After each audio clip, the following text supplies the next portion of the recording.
Saya sebelum bertobat belajar ilmu hitam itu berbagai jenis. Pertama, ilmu penyetop jantung.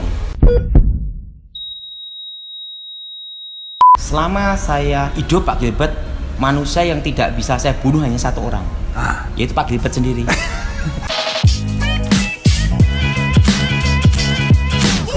Selamat datang di vlog pribadi saya, yaitu Kamu Hebat. Karena pada dasarnya kamu setiap yang menyaksikan program ini adalah orang-orang hebat. Setan yang suka bilang sama kita, kamu lemah, kamu susah, kamu menderita, kamu stres, kamu banyak masalah. Tetapi Alkitab bilang, aku tahu kepada siapa aku percaya, aku yakin dia berkuasa. Daud pernah berkata, kejadianku dahsyat dan ajaib dan jiwaku benar-benar menyadari. Jadi saudara yang kasih dalam Tuhan, pastikan setiap saudara menyadari bahwa kamu hebat. Dan hari ini kita masih melanjutkan pembahasan kita tentang setan-setan. Karena saudara yang kasih dalam Tuhan, musuh kita cuma satu dan nyebelin saudara, namanya setan. Dan saya masih bersama dengan rekan saya, seorang hamba Tuhan yang luar biasa, namanya Pendeta Daud Tony, seorang hebat yang dipilih Tuhan dengan cara yang luar biasa. Dari tadinya dalam tanda petik hebat urusan setan, tetapi sekarang dalam tanda petik diubahkan Tuhan hebat untuk hal-hal yang sungguh-sungguh hebat. Nah, Pak Daud, selamat datang kembali di vlog pribadi saya untuk membahas tentang setan-setan nih Pak Daud. Nah, secara khusus kan banyak orang hari-hari ini belajar ilmu matematika, ilmu fisika, ilmu kimia, ilmu geografi, ya kan? Dan kemudian bilang, oh orang berilmu. Nah, Pak Daud belajarnya ilmu lain kan, ilmu hitam. Nah, coba bagi dulu bersama dengan pemirsa. Saya sebelum bertobat belajar ilmu hitam itu berbagai jenis. Pertama, ilmu penyetop jantung. Nah itu ilmu paling berbahaya. Agak berbau teknologi sedikit ini. Ilmu agak modern sedikit ini. Iya, itu dengan kekuatan telepati, kekuatan pikiran. Dan itu bisa mengendalikan jantung stop. Maksimal korbannya hidup hanya 5 menit. Selesai. Ini santet. Jenis santet tapi yang tingkat tertinggi. Saya diajari ini sama nenek saya, setan kober. Ilmu penyetop jantung. Nah yang kedua adalah waktu itu saya belajar ilmu hitam, yaitu ilmu santet yang memasukkan benda dalam tubuh. Itu jenis kayak paku, jarum, pines, boneka bisa masuk dalam perut atau tubuh seseorang. Dan itu secara kedokteran kalau di ronsen pasti ada? Kelihatan semua. Nah setelah itu yang ketiga adalah santet hidup. Jadi ada santet mati, ada santet hidup. Nah santet hidup itu begitu saya sebelum bertobat baca mantra, langsung saya masukkan dalam tubuhnya. Itu nanti misalnya itu bambu itu akan hidup terus, nanti dia akan dioperasi, diambil tetap hidup terus.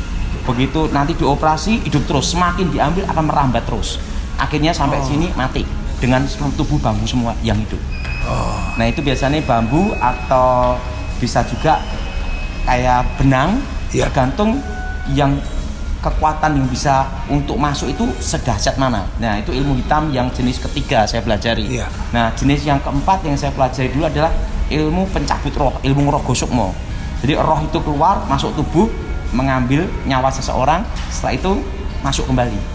Nah itu 4 ilmu hitam. Jadi ada roh lain yang masuk ke orang itu? Iya, langsung kita kendalikan, stop. Jadi orang itu masih hidup? Masih hidup, tapi di bawah kendali kita. Kita main roh gosukmo, mati saat juling urip saat juling mati. Dia hidup tapi mati, dia mati tapi hidup. Artinya hidup dalam mati, mati dalam hidup. Nah bagaimana dengan maling atau rampok yang suka bikin satu kampung tidur? Itu ilmu sirep. Nah saya dulu belum bertobat belajar ilmu sirep dari nenek saya. Kekuatannya tidak seberapa Pak Gilbert. Satu kampung pasti tidur semua.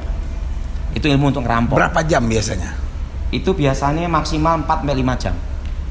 Ini ada kejadian Pak Gilbert, waktu saya di tempat kampung saya, di rumah saya, itu ada penjahat yang ilmu menghilang. Ada penjahat ilmu menghilang, nah itu dikepung sama polisi sampai 2 jam, tidak bisa ketemu. Akhirnya saya datang, karena itu kejadiannya itu di depan kandang ayam saya, depan rumah saya. Jadi yang bisa nangkap orang punya ilmu menghilang, bekas orang hilang juga. Saya kebetulan sebelum bertobat belajar ilmu menghilang usia 9 tahun Pak Gilbert.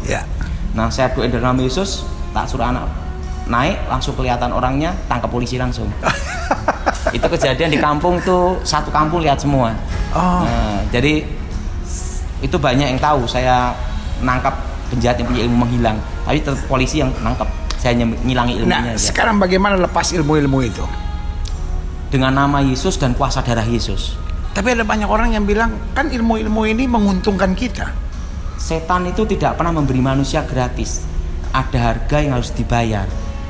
Misalnya orang yang punya ilmu hitam, itu matinya susah, rumah tangga hancur, dan punya uang berapapun pasti bangkrut habis. Kan ada banyak orang yang bilang, tapi kadang-kala berguna untuk bisnis, supaya bos bisa kita sirap takluk sama kita, gitu kan.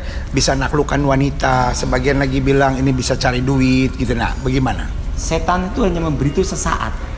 Kelihatannya itu nikmat, dosa itu kelihatan nikmat sementara. Nah. Setelah itu membuat lingkaran setan menghancurkan seumur hidup. Nah, seperti pakai ilmu guna-guna untuk perempuan, itu hanya sesaat. Tapi setelah itu rumah tangganya hancur, anak cucunya hancur semua. Sampai dia mati pun keluarganya hancur. Kan sekarang ada banyak yang belajar hipnotis, katanya untuk kesehatan lah, untuk ketenangan, bisa buat berhenti merokok, berhenti narkoba, operasi jadi nggak sakit, bagaimana? Jenis hipnotis itu adalah mengendalikan alam bawah sadar seseorang. Itu kalau tidak kuat keterusan gila Pak Gibran. Nah, dan yang kedua, hipnotis itu nanti membuat orang kalau hidup dalam halusinasi terus. Nah, kita ini kan hidup masih nginjek tanah, bukan halusinasi Pak Gibran. Iya.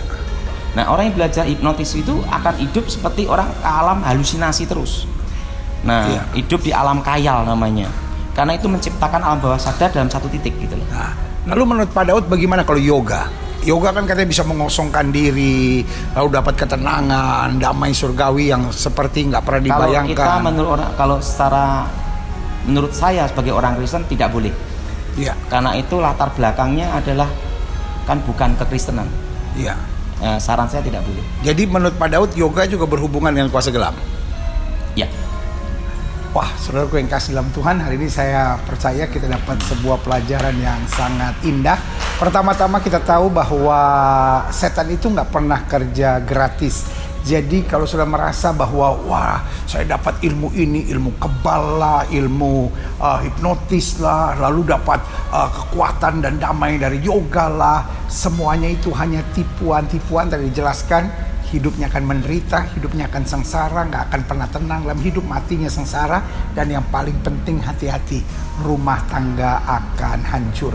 Saudaraku yang kasih dalam Tuhan, tidak ada yang lebih indah daripada hidup dekat dengan Tuhan. Nah, Pak Daud bagaimana hidup dekat dengan Tuhan? Pak Hidup Daud? saya tenang dan damai. Selama saya hidup Pak Gilbert, manusia yang tidak bisa saya bunuh hanya satu orang, yaitu Pak Gilbert sendiri. Saudara yang kasih dalam Tuhan, kalau kita dekat dengan Tuhan, kita dapat damai, kita dapat tenang, kita dapat kepastian, dan bonus yang paling utama, kita dapat sorga. Saya dan Pendeta Daud Tony mendoakan saudara dan mengarahkan hidup kita senantiasa dekat dengan Tuhan. Haleluya. Maka damai sejahtera yang melampaui segala hikmat akal budi manusia menguasai hati dan pikiran kita. Haleluya. Saya udah tahu dia nggak pantas sama saya, tapi saya mikirin dia terus, jangan-jangan saya kena pelet. Nah, apa yang harus saya buat?